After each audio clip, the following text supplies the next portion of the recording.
Bonjour à tous, bonjour les amis, j'espère que vous vous portez bien.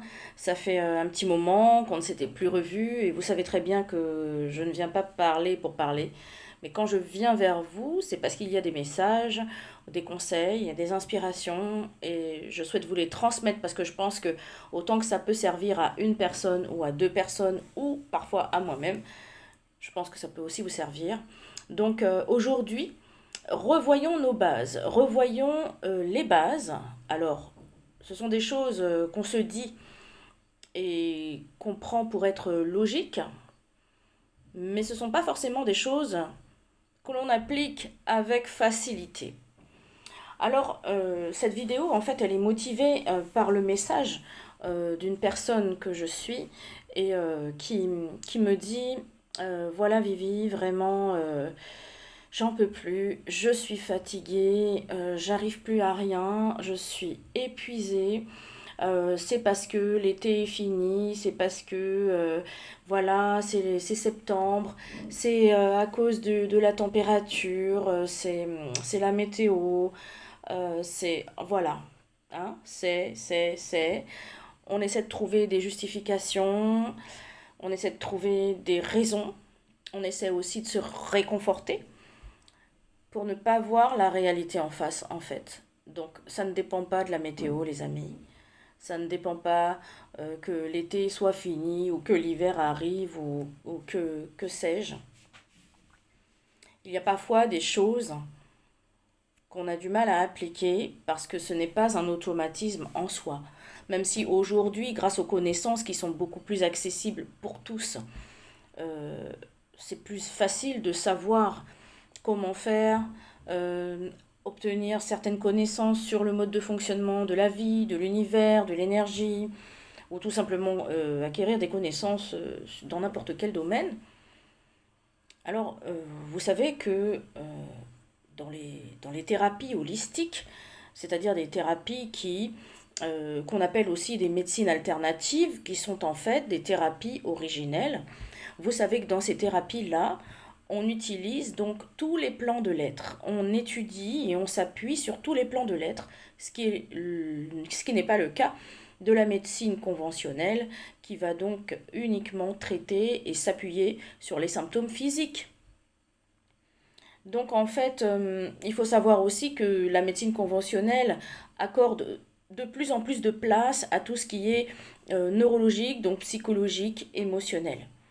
Mais il y a encore beaucoup d'efforts à faire dans ce domaine. Mais nous-mêmes, à notre niveau, on se dit qu'effectivement, voilà, revenons à cette dame qu'on va appeler Joanne.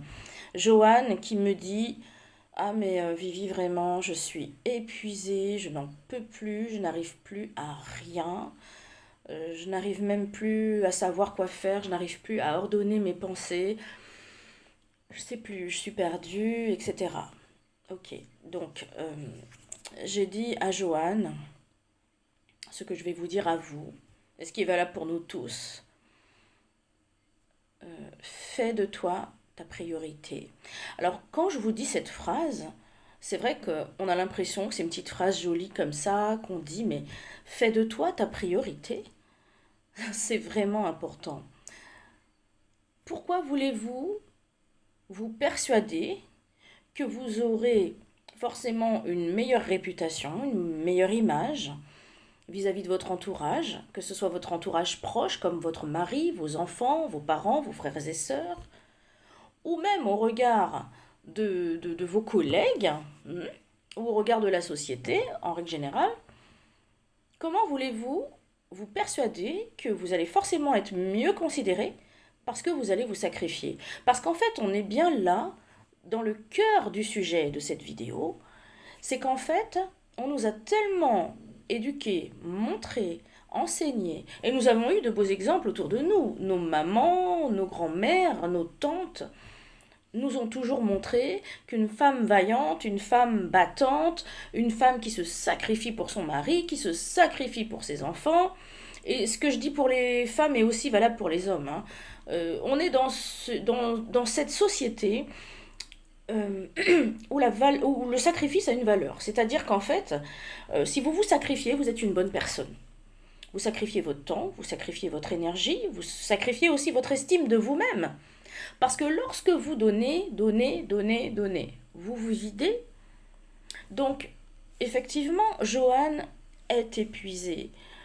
Joanne ne sait plus organiser ses idées, elle ne prend même plus conscience de soi-même, de son propre corps, encore moins de ses désirs, de ses envies, et pourtant, c'est là la base d'une vie de, de pleine santé, une vie équilibrée et d'une vie heureuse.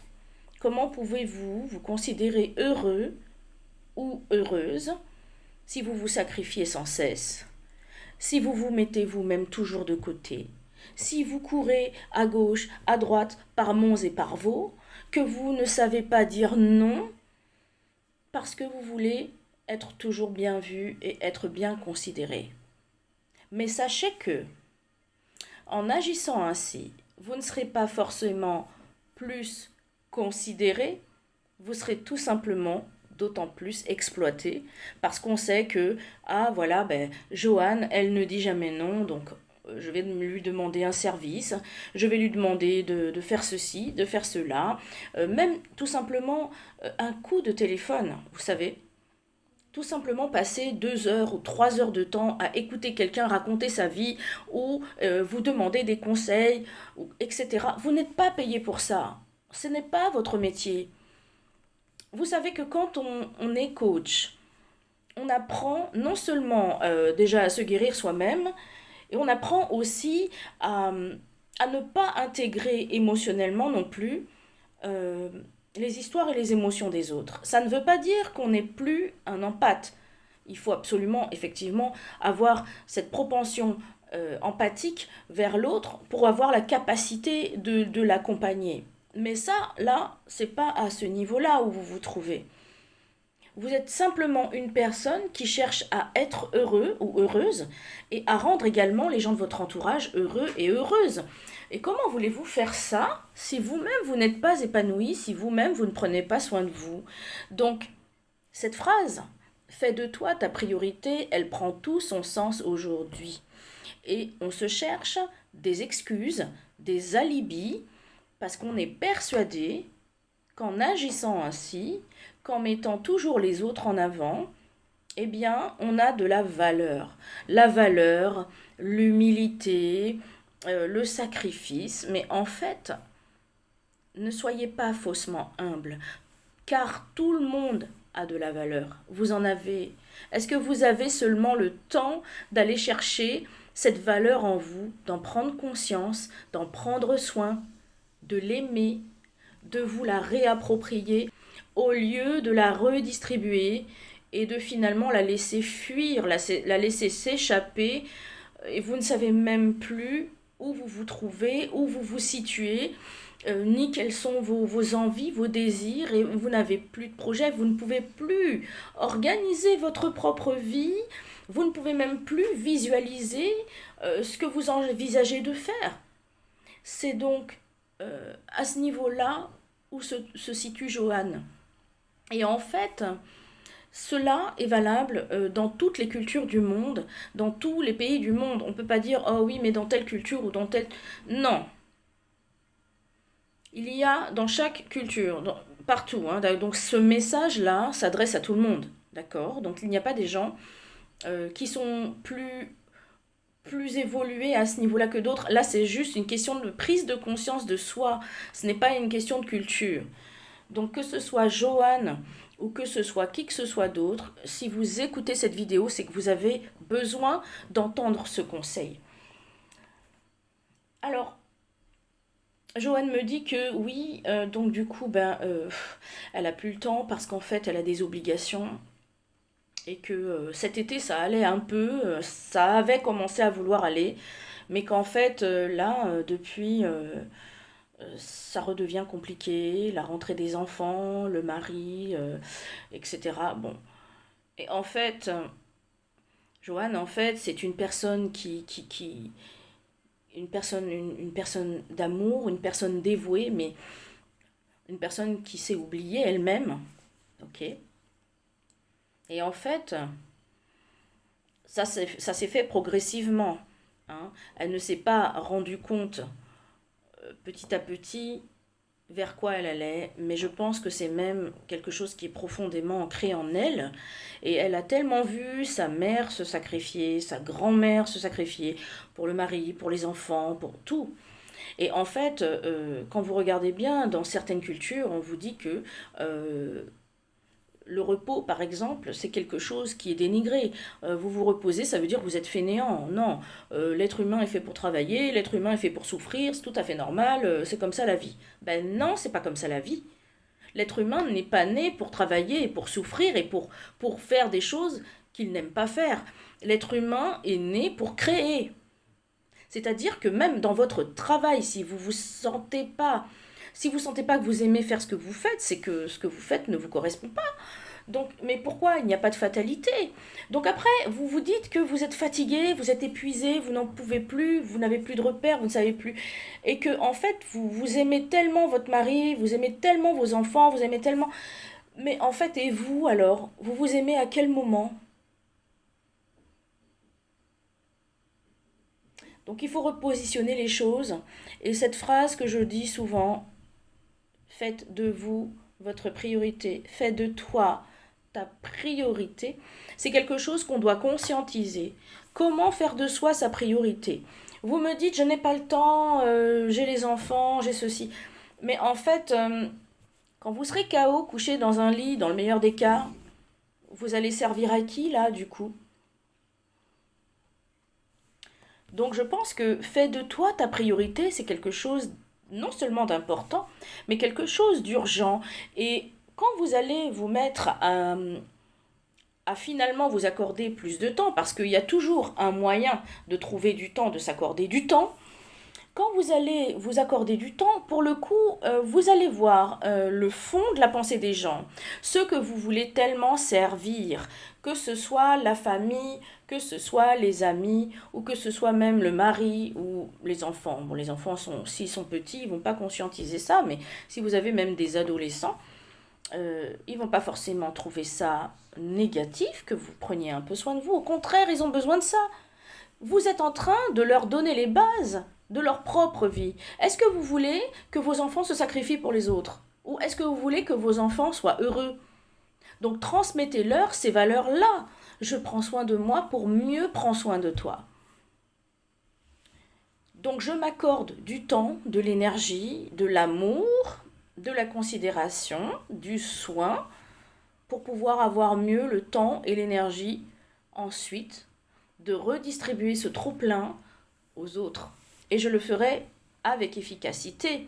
Je ne le ferai pas par dépit, je ne le ferai pas en étant épuisé, parce que ce que vous donnez à contre-cœur ou par obligation n'est pas une bonne énergie. Donc quand vous donnez aux autres quelque chose avec cet esprit de retrait, avec fatigue, avec agacement, eh bien vous leur transmettez une partie de ça.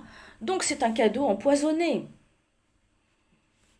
Les amis, tout comme pour Joanne, je vais vous dire la même chose.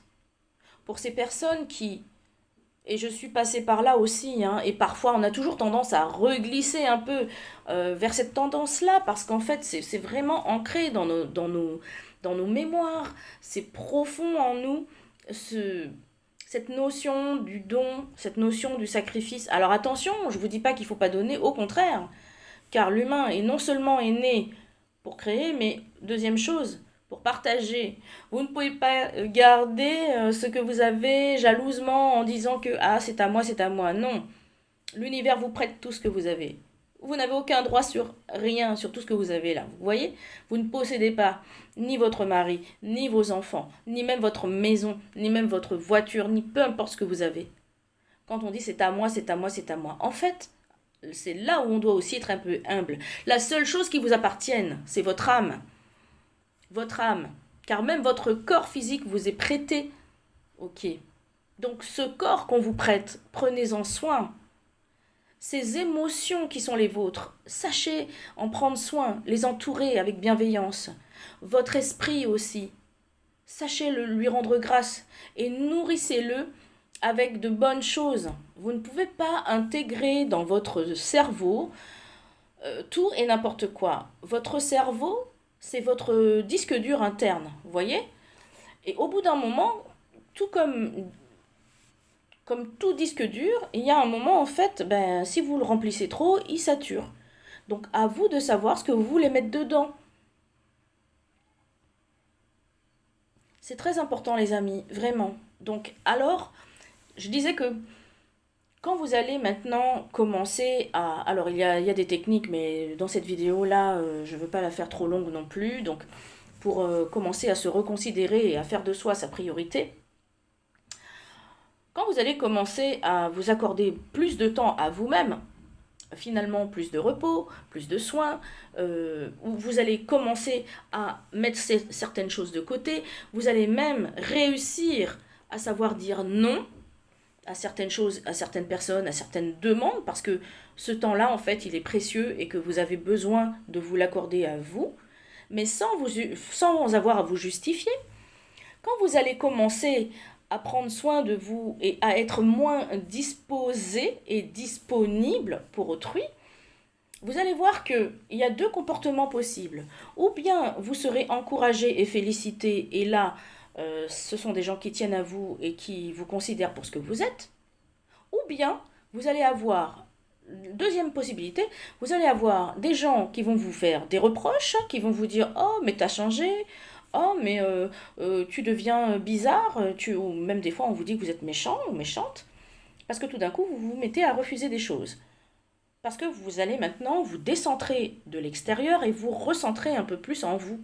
Et ça va déranger certaines personnes. Ces personnes-là que ça dérange, ce sont des personnes égoïstes, égocentriques, et qui finalement vous montrent leur vrai visage et qui ne vous ont pas considéré pour ce que vous êtes, mais pour ce que vous leur avez donné ou ce que vous leur avez apporté. Et il est très important pour vous de savoir comment vous situez dans votre environnement humain, les personnes qui vous entourent. Donc si vous constatez que ce sont vos enfants, même s'ils sont en bas âge, vous allez pouvoir leur expliquer. Maman a besoin de repos, maman a besoin de soins parce qu'elle est fatiguée et que si tu sais, je t'aime beaucoup ou je vous aime beaucoup si vous avez plusieurs enfants. Et vous leur expliquez, ils vont comprendre.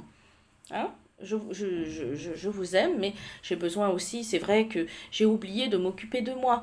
Donc j'ai besoin maintenant de m'occuper un peu plus de moi.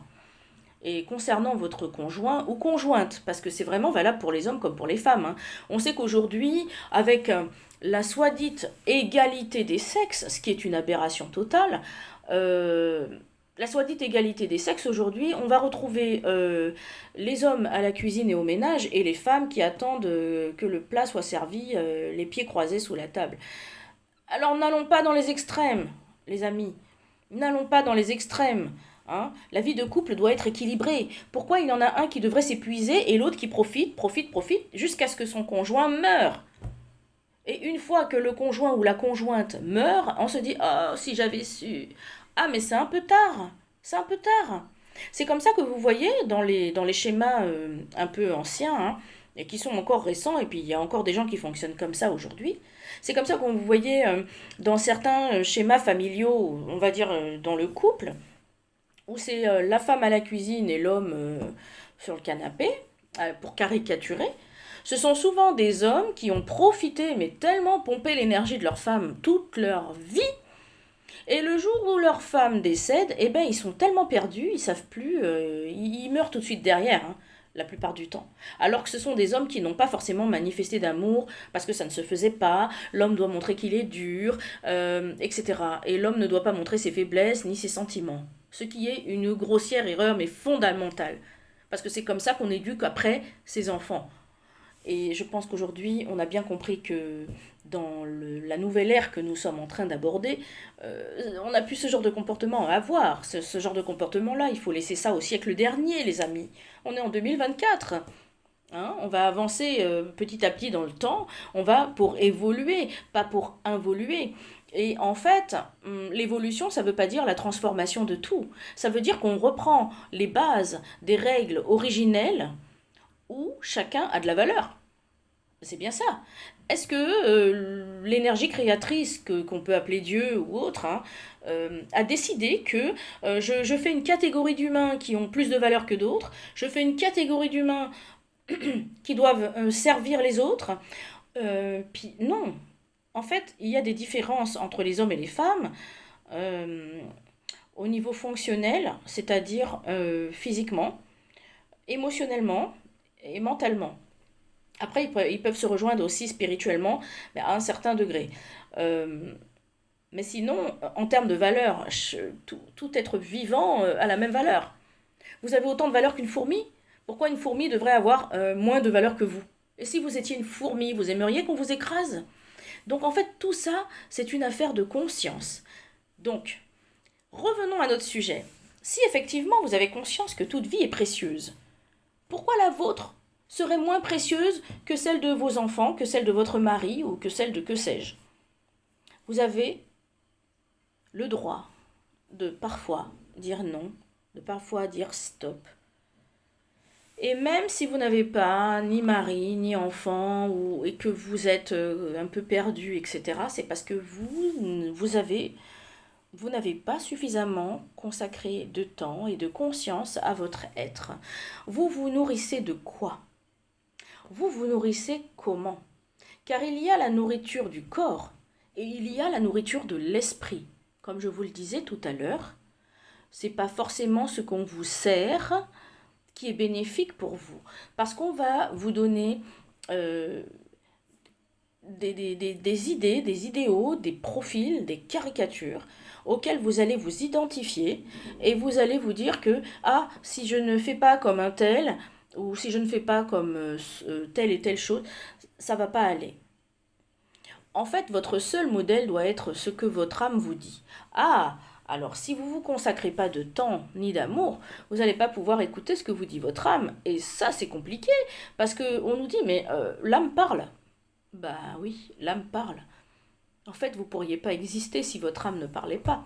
Donc elle vous parle, mais pas avec une bouche, vous n'allez pas l'entendre avec vos oreilles.